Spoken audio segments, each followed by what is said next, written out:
Good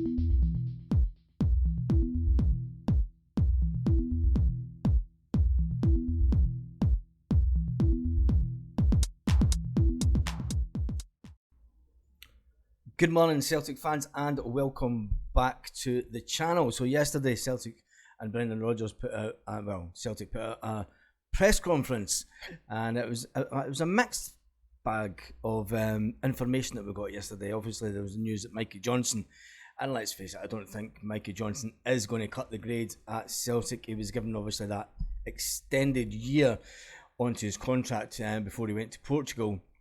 And the fact that he's now going to be out for another 3 months, I think Celtic will. He'll be one player that won't get his contract renewed unless he turns into Messi overnight when he gets back. And I think the likelihood of that happening is very, very slim, which is sad for the lads. I know that a lot of people like Mikey Johnson on this channel, and there's obviously a lot of people that don't rate Mikey Johnson also, so tell me your thoughts in the comments. And the big news from Cameron Carter-Vickers also that he is on track.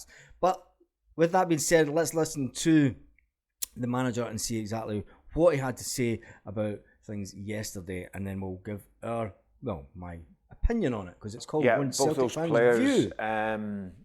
So Cameron's doing very, very well. He's out on the pitch. Obviously the surgery that he had after the semi-final, he's doing really, really well. So he looks strong. So he's progressing and is well on schedule to be back. So that's good news. Alistair, yeah, he had an issue when he came back. First of all, I want to know who actually leaked, because there's nothing been in the media really about Alistair Johnston having that surgery. And we know how last year the manager wouldn't even talk about, he wouldn't entertain any chat about injuries to the players. So it'll be interesting to know how that got out, if we ever do. But I doubt we will. From sort of international duty, and had a slight problem with his ankle. So he's had that operation on his ankle. He's a couple of little bits removed from there. Successful. He's out here with us, and like I say, it's probably a 6 to 8 week injury, but hopefully he'll be a bit sooner than that. But he'll progress really well, and better to have it done at this stage of the season than sometime in the season. Very true. Had a bit of time to assess the squad up close now, certainly some of the squad anyway. How much transfer business would you envisage doing in this window? Yeah, but we'll look to improve. I think it's the best time to improve when the team's done really well and been successful. That is, I always think it's the best time to improve, to increase the competition in the squad, and that competition is always good for the players. So yeah, we've got some more work to do, but I'm very confident we'll be able to do that. Give us a sense of where you feel Celtic are at the moment in your second stint. Obviously, first time you took over was a lot more different, taking over from Ronnie Delia. The club was in a different shape. Rangers were in a much weaker position than they are now. So what's your assessment of where they're at and where the work is to be done? Well, clearly the club, the team and the club's in a really good place. Like, I'll go back to the first time I came in, and I'll give you got to give respect to Ronnie. Yeah, exactly. He's done an excellent job here in the couple of years he was here. Won trophies. He did that. And then I come in, and my job was to continue. Do people undervalue what Ronnie did for Celtic at his time at the club? I know a lot of people didn't rate him as a manager, but I mean, he's had a fantastic career over the last couple of years himself, and but he won titles at the end of the day. So you can only play what is in front of you, and it's the same at any level. You can only beat what is in front of you, and he won titles, and that was the main thing. And with that good work, we had a 3 year near on 3 year spell, which was very good. I've now come in 4 years later. I think the club is very stable off the pitch. Yes. Really good structure, really good processes in place. The infrastructure around the club is excellent. And of course the team is a young team, but a team that's got more development still left in it. So yeah, it was two different periods, of course, but I'm equally excited coming in now, and looking forward to the years ahead. We're obviously very excited about Mikey Johnson and the progress that he's made in Portugal. Is part of your remit or part of your ambitions to get him more involved this year and make sure he's nailed down? Not really. No, that's always Mikey's job. His job is to convince myself, the coaches, that he's ready for a place. Sadly for Mikey, he's going to be out for a few more months. He had an issue with his back, sadly. So he'll probably be out for, we would say, maybe near on 3 months. But if you're out for 3 months, injury, and then he's going to need about a month to get back up to fitness, to speed, and then he's not going to have had game time, which will put a lot of the players way in front of him. So it's really, really looking ominous for Mikey Johnson for this season, unfortunately.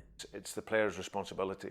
They have to show the quality, they have to show the consistency, and they have to show that robustness in order to play. So, and that is the job of every player. And then just finally, Europe is a big focus for you. Group stage action next year in the Champions League is obviously a big boost. But what do you think you need to do to ensure that you get far in the Champions League this year? Listen, we have to be realistic. Yeah, exactly. It's really exciting, and it's obviously, it's a competition that is the highest level that you can play in club football. I think what's important for us is to be really competitive against the top level teams. But it's also European football as a whole. Is to try and get as far as we possibly can in whichever competition we're in, of course. Got to remember that this is the last year of the current format, and then it's next season that it changes the format, which will be really interesting because you get 8 games in the group stage, but there is no I don't think there's any automatic drop down next year, so that'll be interesting. Of course, when we arrive into the Champions League, we want, and our ambition is to qualify out to that group stage. That is a huge challenge. However, it's a challenge that we'll embrace. If not, then we want to try and ensure that we've got European football after Christmas and go as far as we possibly can. So it's like we've said many times on this channel before, it is about probably targeting that third spot. If we can get second in the group stages, it'll be absolutely fantastic, and then we can get Christmas out the way, and then we still have European football. But being realistic, that target has to be finishing third. Obviously, you want to try and finish the second because there's prestige that comes with that, and the money also, that just getting through that next round and then maybe dropping down into the Europa. But it has to be paramount. The minimum, the bare minimum this year is we have to finish third in the Champions League. To lose a player of Jota's calibre, and are the funds from his sale being made available for you this summer? Listen, Jota, he had a great spell here for the couple of years that he was here, and there was no doubt he was a huge success. I was looking forward to working with him, but listen, the kid's been given a life-changing offer. I think there's no doubt when he was here that he loved being here at the club. He enjoyed his life in Glasgow, and he knows that from a football perspective there's not too many better places to play his football. However, modern game for a lot of players, it's also a business for them. Their careers are short. Yep. And he's been given an opportunity to go and look after himself and his family. So we have to respect that. So he's gone, and of course we move on. We get some really talented players here, but we would like to do some business to improve that area of the team as well. And after tying down deals for Maeda, Kyogo and Callum McGregor, are there any other deals on the horizon for players like Hitati, Cameron Carter-Vickers and others? Nothing pending at the moment. I think those guys were up for renewals, and it was important that, people talk about players coming in. I think it's very important to look to keep your best players where you can, and I think the two guys signing along with Callum is a fantastic boost for the squad. You know, Kyogo and Dyson have been outstanding players for the club. So to tie them down, it was great business by the club, and also for Callum to extend his time for another 5 years is it's absolutely brilliant news for the club. He's such a pivotal player now and the real heartbeat of the team. Yep. But also how he leads the team is superb. So I'm really happy that he's committed also. And like I say, if we can get some more strength in over the coming weeks, then it'll put us in a great place to take on all the challenges for the season. Just want to speak to you a little bit about your return to Celtic, because you were hugely successful the first time around. So now that you're returning, what's the ambition? Where do you want to bring the club to ascend to a higher level on your return in this stint? I think the ambition is to continue the success that the club has had, and of course we want to keep developing in Europe. So our bread and butter, I've said it before, is our bread and butter is in Scotland and at home. That's what we have to, you know, in order to achieve anything in Europe, we need to be ensure that we need to win the league. Simple as that. We dominate in Scotland, and then from that, it's to the ambition, of course, is to go as far as we possibly can in Europe. A huge challenge with the teams and the investments of teams, but yes, it doesn't stop us allowing us to dream, and that is that's the exciting part ahead. Very interesting. There wasn't anything specifically that you felt you might have left undone that you'd really like to achieve on the return? You answered your question. Listen, of course, it's domestically we achieved everything that we wanted to achieve. European football is always the challenge for a club like ourselves, but we want to have probably more success in that. I think I read somewhere about Celtic not having a knockout win for such a long time. But for me, it's, as I said, ensuring that domestically we continue with that success, and of course dominance. 20 years of dominance. That's a big ambition.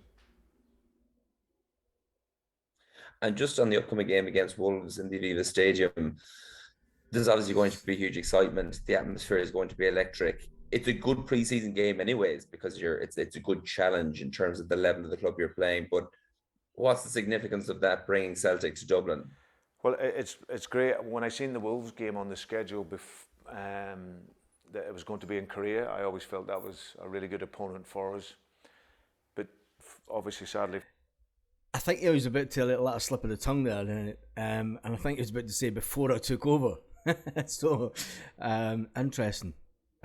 Was he approached before the end of the season? Was he approached because the club might have known? Well, when we look back and the timeline of things, I think the club were well aware that the fact that the manager might be looking elsewhere at that point. So was Brendan, was he given a heads up for the Korean leg of our tour to be cancelled? We couldn't have asked for it to be in a better place. I think it's so important for a club like Celtic. You know, you travel the world. It's a worldwide institution. And is that in these pre-seasons now, where you're not having qualification games, I think it's great where you can take Celtic and the club that it is to other countries, but to take it to Ireland, of course, being Irish is really special. Great There's news. Thousands of supporters every single week.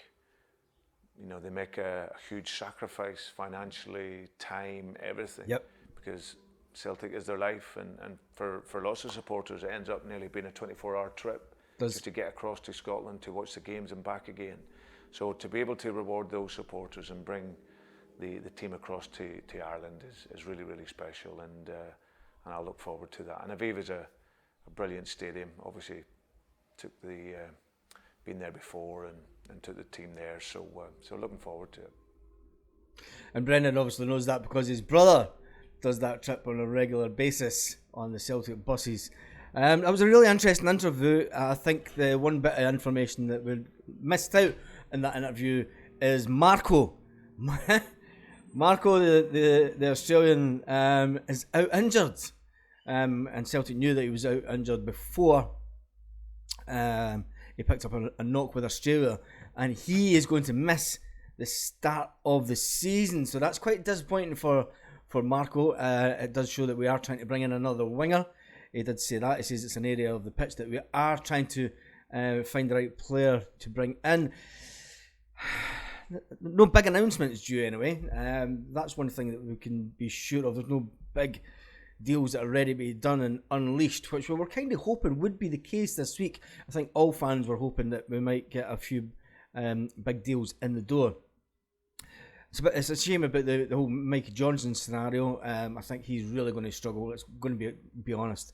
I think you're talking a 3-month delay, which is going to take him almost to the end of this calendar year, and then for him to get fit and get into the team on a consistent basis to be then rewarded with a new contract next season is highly, highly unlikely.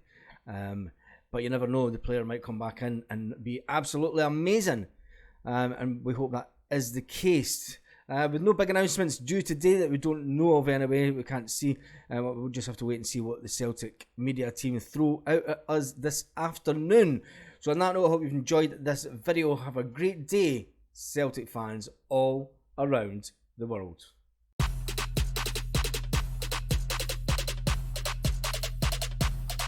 Lit. Roll up to the party, roll up to the party, roll up to the